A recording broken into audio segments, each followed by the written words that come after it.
Thanks so much. It's great to be here. I feel like a little bit I was at my own funeral there, hearing all that biography, but I'm glad to be a True You again this year, and thrilled to talk to you guys about emotional loyalty and some of the great work that we're doing at Peloton. So let's start with a little bit of a Q&A, audience participation. What are the most loyal relationships in your lives? Kids? Spouse? Job? Jobs? Oh, dogs. You can see where my head's at. You can see where my head's at. Dogs are very loyal. What other loyal relationships do you have in your lives? Siblings? Sorry? Parents? Friends? Okay. Pretty good list. So, sorry? Sorry? You're a mechanic. Let's dig into that one for a minute. You're loyal to your mechanic, or your mechanic's loyal to you, or both? I'm loyal to him. He's not loyal to me. He's on the car. Why are you loyal to your mechanic? Friend from high school, or actually, once he got, when he was studying, or when he was working to become a mechanic, I didn't take my car to him, except one. I know the car I took to him. Did good work. Found repair that literally another mechanic said the whole rear suspension needed to be resolved. He's like, I was ready to fix something else, hit a button, and the whole suspension is pneumatic, just reinflated. So I extended the car for 3 or 4 years. Wow. He just had a kid and said, you can't see my car for 2 or 3 weeks. And I was like, okay, I'll wait. So that's what I did. So that sort of loyal bond is what we're here to talk about today, right? It's sort of easy to build emotional loyalty with your parents or your spouse. It's sort of a given in the relationship. But for a brand to build that type of loyalty where you will literally wait to fix your car for 2 or 3 weeks is what we're here to talk about. And when I was at Starwood Hotels, we talked to our members all the time. And we did a piece of research, now it's probably 6 years ago, where we asked this same question to our members. And we said, what's loyalty mean to you? And we didn't hear about loyalty programs. We heard about spouses and parents and dogs. I don't think I heard mechanic. But I did hear about dry cleaners, a lot about dry cleaners. And what we found is that loyalty is a universal aspiration. And what people want, whether it's a parent, a spouse, a dog, a mechanic, is a reciprocal relationship where you have the sense of trust, of someone who knows you, someone who has your back. And that guided all the work that we did at SPG to build a stronger loyalty program. And it's how we frame our thinking at Peloton today. So this is the only framework slide I have today, I promise. But basically, it shows on the left traditional loyalty, transactional loyalty, one-sided relationship. You give me money, I give you goods and services. It makes members or customers feel like they're being extracted value, that it's an inconsistent experience. You're being taken for granted. And on the right is what we aspire to at Peloton, which is emotional loyalty, where our members feel valued and they feel part of something bigger than themselves. So the 4 R's of reciprocity, recognition, respect, and rewards are how we think about our members and the experience we want to create for them. So what does emotional loyalty look like? Let's start with an example from SPG. A little bit of an eye chart here, but this chart shows the reward payback for the amount spent at different hotel companies. And this is a third-party study that was published in the Wall Street Journal. It's published every year. Now, I take umbrage with some of the methodology that puts Starwood Preferred Guest at the very bottom. And I shared that with the researcher directly. But generally, as speaking as a ballpark study, it's pretty accurate. So what you see is for every dollar you spend at a Wyndham hotel, on average, you're getting back 13 cents. And at the far right, every dollar you spend at a Starwood hotel, you're getting 5.5 cents back. Right? So if we were perfectly rational consumers, we would all be staying at Wyndham hotels all the time because you're getting the highest payback. How many of you stay at Wyndham hotels regularly? Okay, exactly. So on the flip side, when you look at what members of these various programs think about these programs, and you ask them to rank them, Starwood was always number 1. Right? So if you're perfectly rational, you're staying at Wyndham because you're getting the highest payback. But there's something else at play here, right? And we asked our members why. It was cool brands. It was innovative benefits. It was cool partnerships, like getting points for my Uber rides. It was ambassador service, where I have a one-to-one relationship to handle all things Starwood for me. All those things are not points. They're not transactional, but they build a relationship with the brand over time. But I want to make 100% clear that emotional loyalty does not require a loyalty program. How many of your companies have a formal loyalty program? Great. You guys are making it really easy to make all these points. Some of the brands with the most fiercely loyal brand advocates have no loyalty programs, including these 4 listed. And Peloton, we don't have a loyalty program either. It was the subject of great debate when I interviewed for my job a little over a year ago. They said, let's bring in the SPG guy to create a loyalty program. And in my interviews, the first thing I said is, I don't want to create a loyalty program. I think what Peloton has with its members and its community is stronger than any sort of transactional loyalty program. And I think we would actually run the risk of cheapening our relationship with our members if we started giving them points for their rides. So how many of you are familiar with Peloton? It warms my heart. I was telling Yash, who's I think in the room somewhere, hey, I met Yash last year at True U, and no one knew what Peloton was. And that was just a year ago, so this makes me feel very good about what we're doing. But for those who aren't familiar, let me show you our new national ad.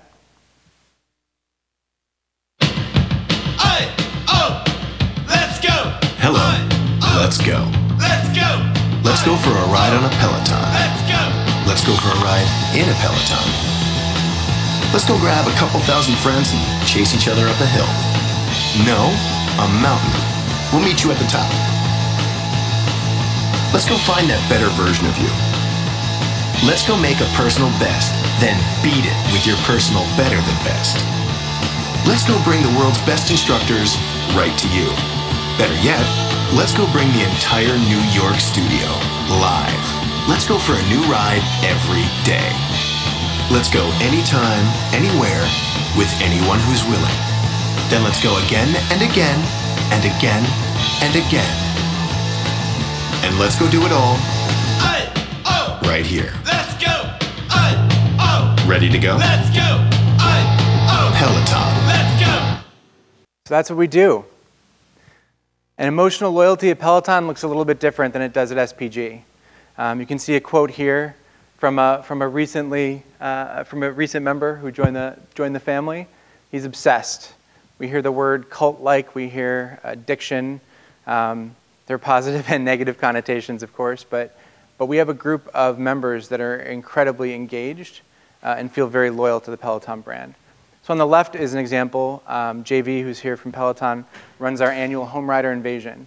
And last month we had nearly 700 members from around the country who paid their own way to fly in from 33 states to meet our instructors, to meet one another, and to work out with one another. There aren't many brands that can get their members or customers to do that. And then on the right, there's no greater show of loyalty than tattooing a brand's logo on your body. I think we're at 7. Is that right, JV? 7 members and counting. One of my goals this year is to get up to 10. I don't know. That was given to me. It's not my own goal. So if anyone's willing, let me know. But a very different take on emotional loyalty, right? It's a subscription business. We don't want people to spend more with us necessarily. We want them to become brand advocates. And the tattoos are fun and games, but it all comes down to what is this worth? Why are we all in this room? Why do I have a job? Why are we investing so much time and energy to develop this emotional loyalty? And there's really financial benefits and non-financial. So a few examples from SPG. Our members, 38% of our members said that they were willing to drive an extra 15 minutes past a competitor's hotel to stay with us. And back in my consulting days, I saw this firsthand. Our client was right next door to the Marriott Pittsburgh Airport, and I stayed there. Incredibly convenient. They have a points program, good enough. My team all drove an extra 30 minutes to downtown Pittsburgh to stay at the Westin. Still, boggles my mind. But 38% of members said they were willing to do that. 33% said they'd spend up to 10% more. And an SPG Platinum member was worth 33 times a non-member to start with. So tremendous value to developing this type of loyalty. At Peloton, we look at it a little bit differently. We look at brand advocacy. So we're incredibly proud of our NPS, our Net Promoter Score, which is a 91. Higher than Apple, higher than Netflix. The only major brand we can find that has a higher NPS is Tesla at a 97, and so our founder and CEO has tasked us with getting to 97 or higher. So along with my tattoo goals, I've got a big year ahead. But I think the other stat that's particularly interesting, 26% of people who buy our bike first heard about Peloton not from that ad, but from a friend, colleague, or family member. So it goes part and parcel with the NPS, but it's crucial for us to develop people who are passionate about our brand and will tell their friends and family members. So how do we do this? Throughout my career, I've sort of distilled down to a few lessons. My team and I continue to modify them on a daily basis. But 5 lessons we'll walk through with some examples. Encourage good behaviors early. Go where your members go. Focus on the moments that matter. Make it personal. And harness the power of community. Let's dive into each one. Good behaviors early. On the left here, you'll see the open rate for our Peloton onboarding emails. So when you buy a bike and become a member of Peloton, we send you about 7 emails over a month. And this shows the open rate during that email series. You can see the first few emails are like 70–80% open rate. Pretty tremendous. And pretty quickly, it gets down to sort of a 30% range, which is still great, but it's significantly lower, right? And what we found when we started digging into this onboarding series was that we were sort of squandering these first few emails on things that were not that important. And while you have this opportunity to develop attention and get people focused on what matters, we were squandering it on silly stuff. So we did some analysis, and we found that there were certain behaviors highly correlated to long-term engagement and retention in Peloton. And we changed our first 2 emails to be the 2 that you see here, which is, welcome to Peloton, join our Facebook rider page. Welcome to Peloton, download our iOS app. And we found that members who were engaged in our Facebook rider page, which now has 35,000 members, were more likely to stick around and stay engaged in the brand. And we found that those people that were engaging with the Peloton brand through our app, whether that was just looking at the schedule for upcoming rides or actually taking rides when they were on the road and on a road bike or a sort of traditional spin bike, those folks were also more engaged and were more likely to stay as members. All right, so don't squander that early opportunity. When people buy, they're at their highest point of excitement. Right? So take advantage of those next few days, next few weeks to really make an impact and drive behaviors that are going to keep them engaged. Second, seems super simple, but go where your members go. At SPG, we built partnerships with like-minded brands where our members were already engaging, right? So Delta, Uber, American Express. And our goal there was to think in the travel life cycle, to build partnerships with brands that could create an end-to-end experience for our members.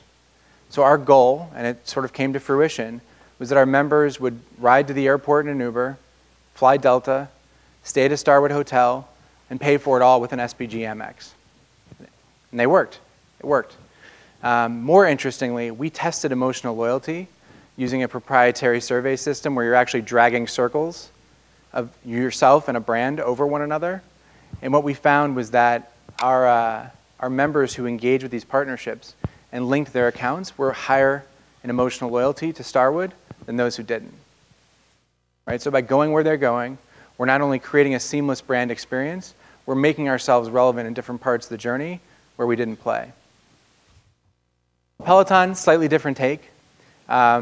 We go where our members go in terms of social media. And for as much talk as there is about Facebook not being as relevant as it once was, it is still incredibly relevant among our members. When you think about our target demographic in sort of 30s to 50s, tend to skew slightly higher income, they're all on Facebook. 81% of our members are active on Facebook. And so we invest differentially in Facebook versus other social networks to have a really visible brand presence, to be responsive to our members, and to listen and monitor.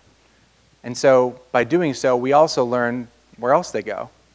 And a great example of that is there was a ton of feedback and a ton of chatter around hotels. I want to be on my Peloton when I'm on the road. Help me stay engaged with your brand. So beyond the app, we went ahead and signed a partnership that we launched in April with Westin Hotels, and we now have our bikes in 30 hotels around the US, with more to come soon, both in the room and in the fitness centers. Next, focusing on moments that matter. So the first thing I did when I joined Peloton is I spent about a month doing primary, secondary research and mapping the end-to-end member journey for our members.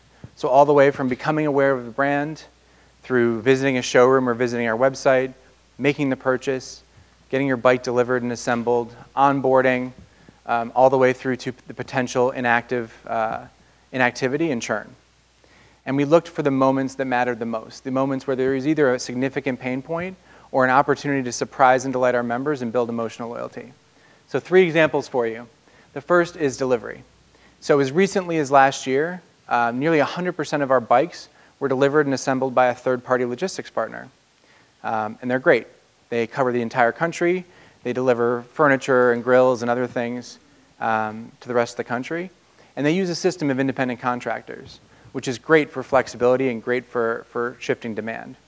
What it's not great for is consistency of brand experience. So if you happen to get an independent contractor who's delivered and assembled 50 bikes, they might be outstanding. And they know everything inside and out.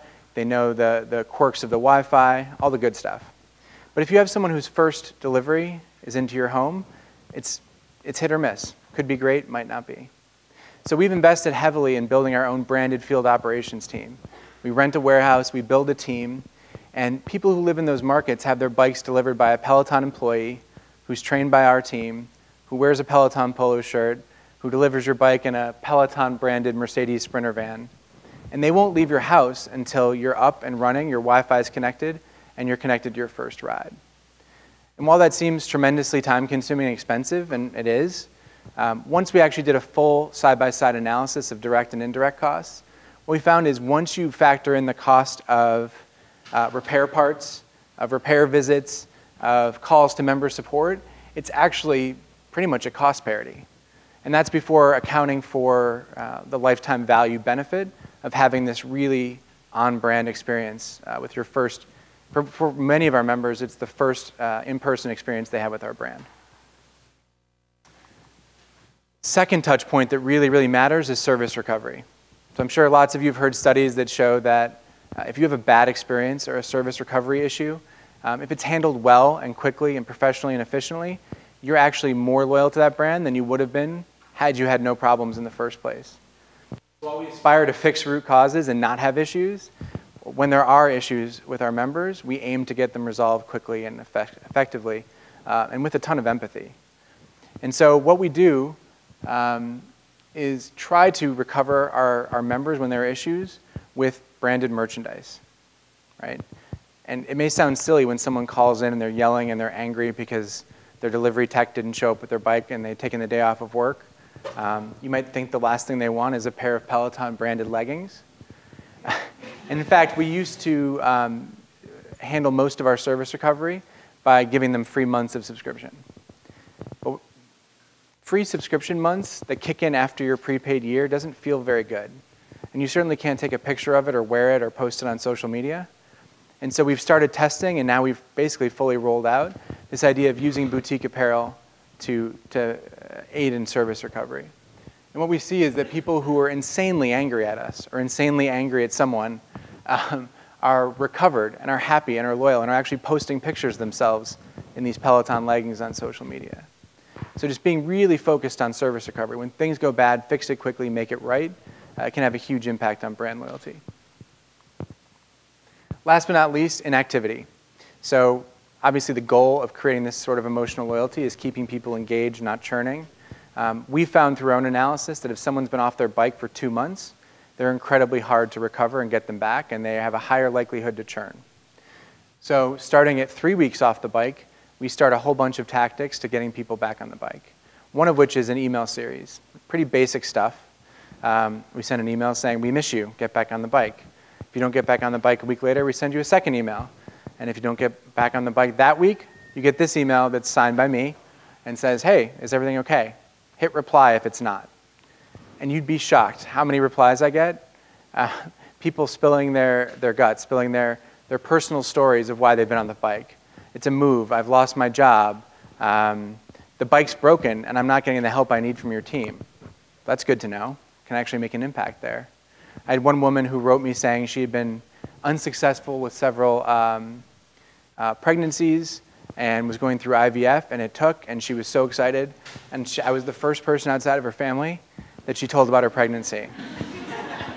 This is literally like reply to, support at. But it goes to show that people are willing to engage if you make the effort. It also shows that an email with my signature, like, it seems so silly, but it's a personal gesture, and it goes a long way. And the proof's in the pudding. The members who engage with this email series are 9 times more likely to get back on the bike than those that don't. So if they even just open the emails, they're 9 times more likely to get back on the bike. So again, focus on the moments that matter. As we scale, we're finding it harder and harder to invest time and energy in every step in the member journey, but you find those 2 or 3 areas that really matter, and you can invest differentially.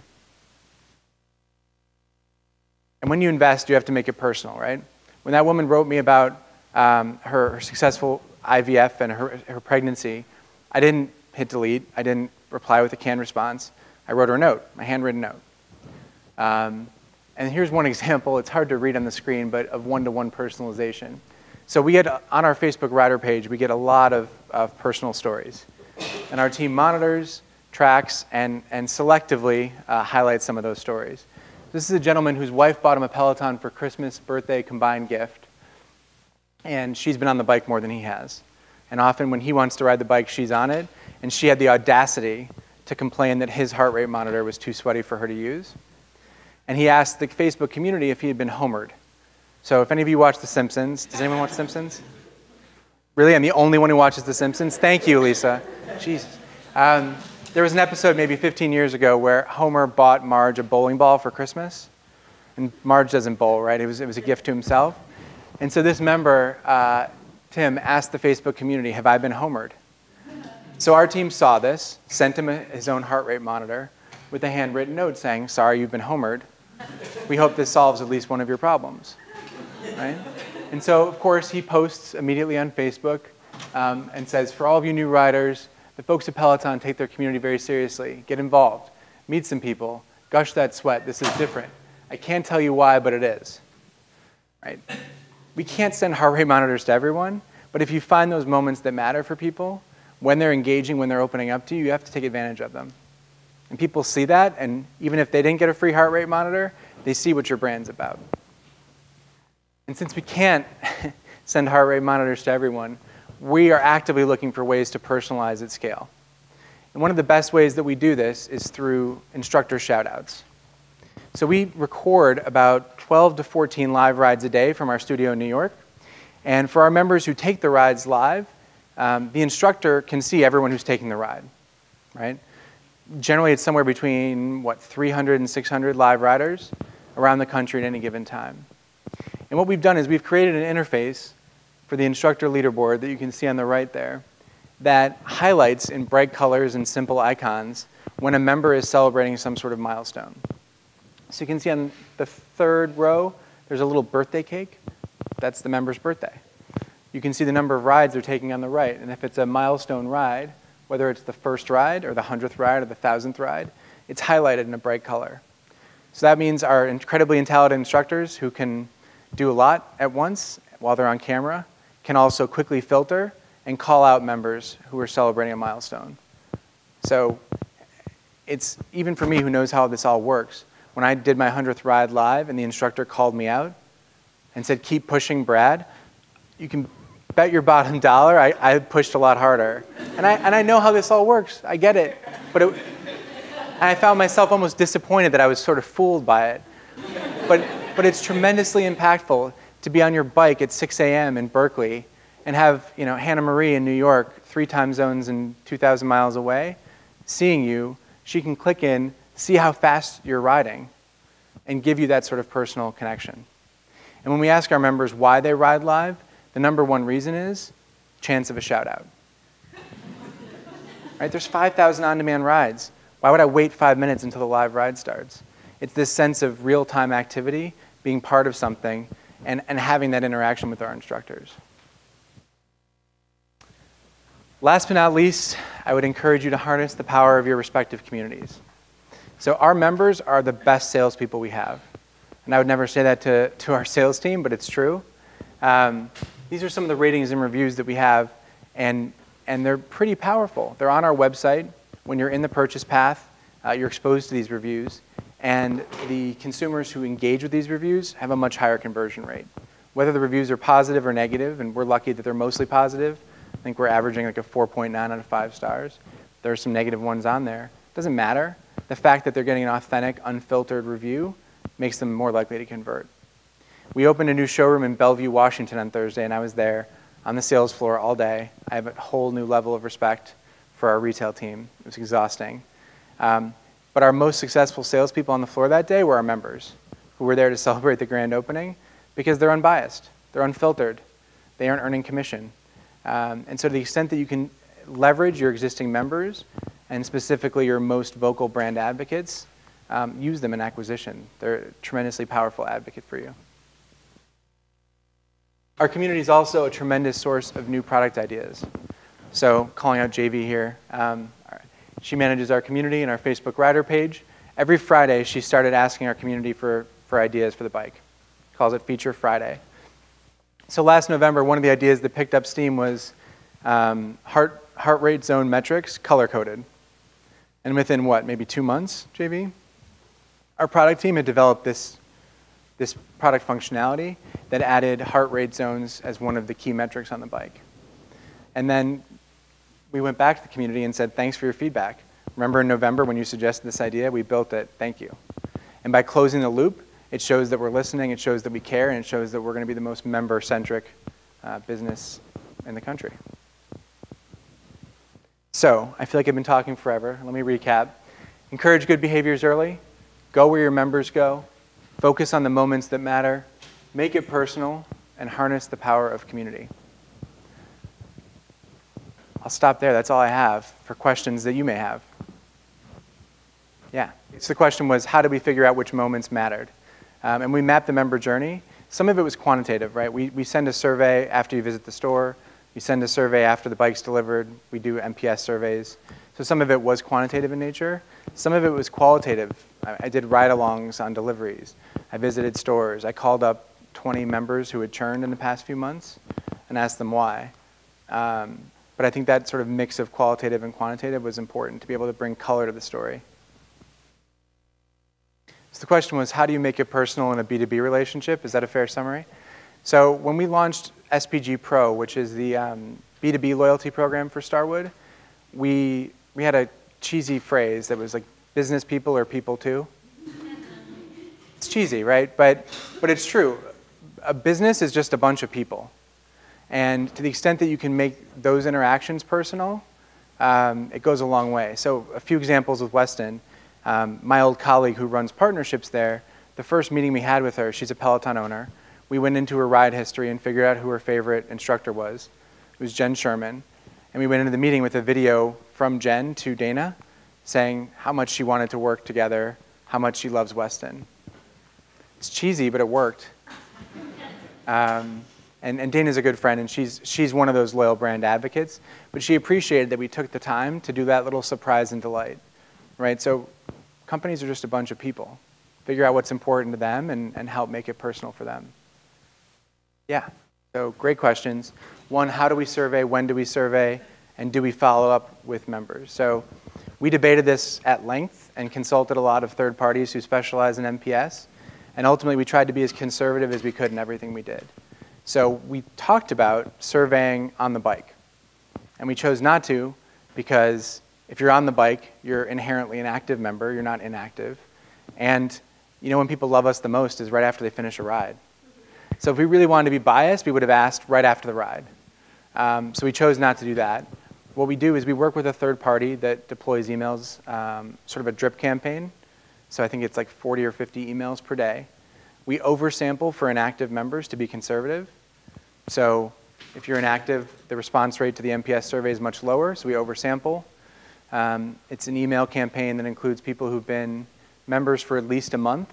So again, we don't include that first month because we want to be as conservative as possible. People are too enthusiastic in that first month. And then we weight it. So based on the percentage of the folks that we survey that are inactive, haven't been on their bike in 2 months, we overweight their response. And after doing all of that, we're still at a 91, which is still crazy to me. And it shows the movement we have, which is pretty tremendous. And the follow-up is super important. So anytime you ask for feedback from your members, I would highly encourage you to follow up. Let people know that their feedback's being heard. We do that by following up with every single detractor we get. So if anyone gives us a 0 through 6 on the NPS survey, someone on our team follows up within a day or two to ask if they have additional feedback, to explain what we might be doing to improve on that particular part of the member experience. But again, really just to let them know they've been heard. Any other questions?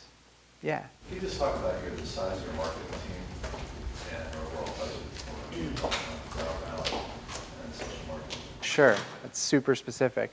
Our marketing team is about 25 people, and that's supporting what has become a fairly large business. I would say 10 of those 25 are creatives who are doing copy. We have 1 copywriter, 7 visual designers, and 2 photographers. And the rest of the marketing team is spread across brand acquisition, business intelligence, social, email, and lifecycle. Budget's probably a little personal. We can chat over lunch. Yeah. How transferable is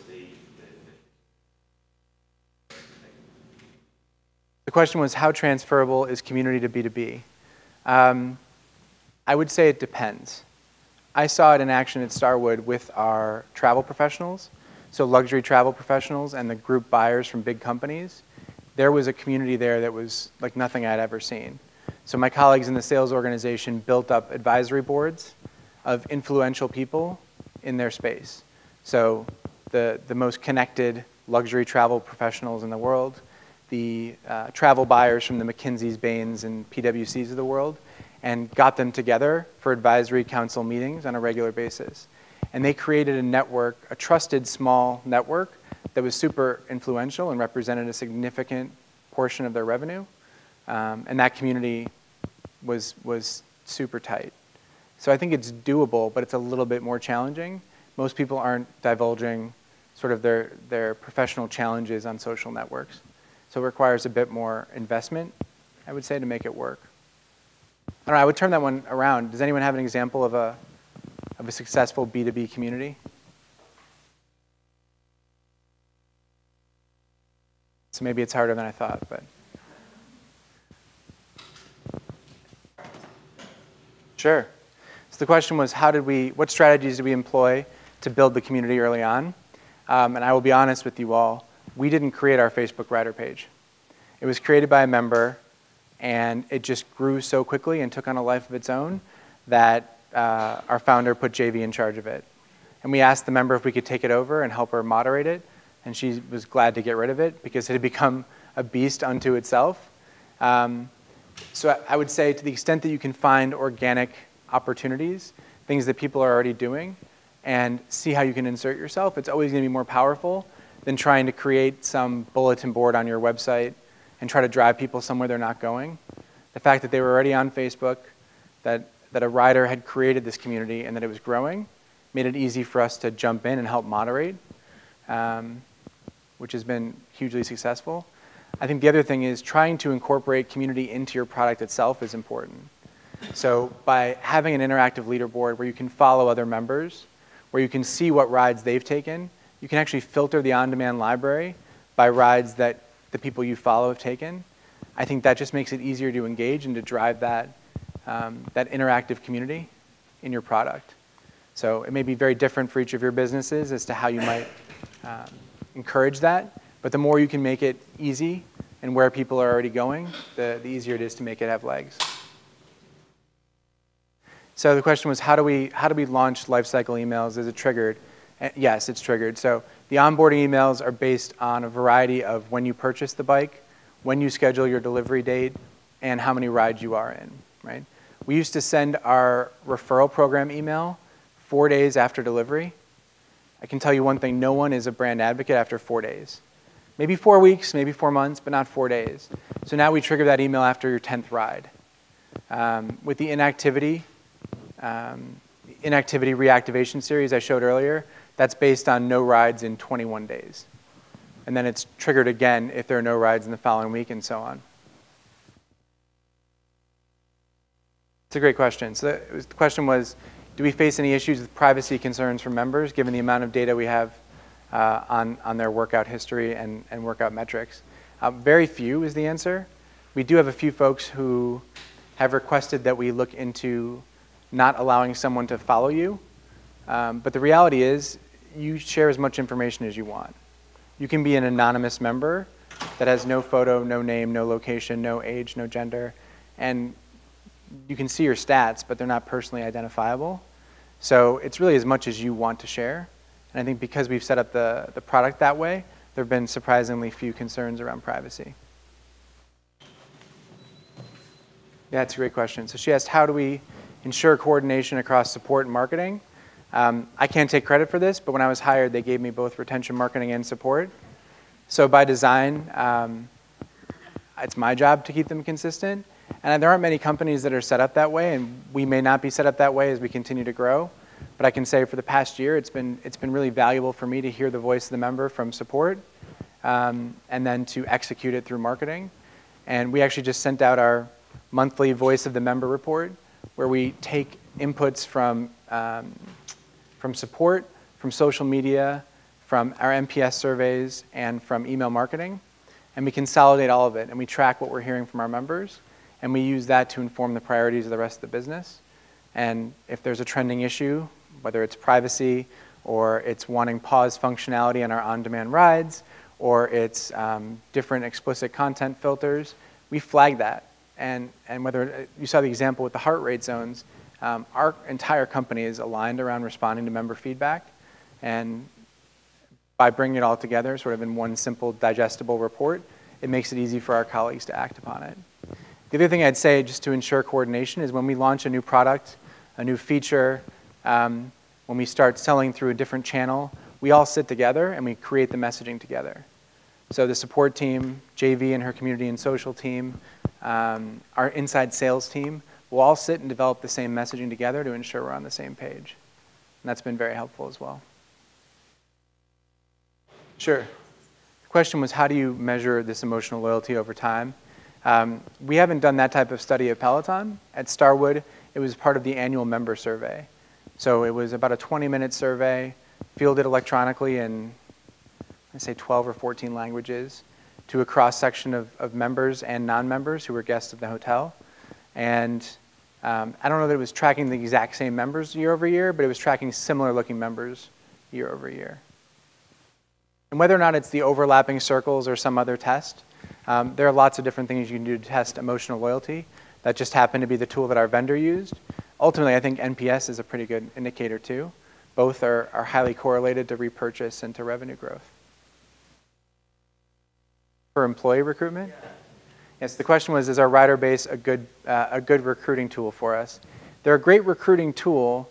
I would say that our most avid riders, those who want jobs with us, we actually haven't ended up hiring many of them. For what reason, I don't know, but we love the passion, but being a passionate member of Peloton or a passionate rider isn't a prerequisite for working here. Any other questions? Well, I will close by saying thank you to True Ventures for having me and for being such a great member of the Peloton family. I have, since my visit to True U last year, we launched a partnership with Fitbit. We started a relationship with Solvi, another portfolio company. They've had a huge impact on our member support business. We're about to meet with another portfolio company this afternoon. This is a tremendous community and a great opportunity for you to meet others from within the True family. And so I would just say, use it wisely, make the most of the 2 days. And thanks very much for having me.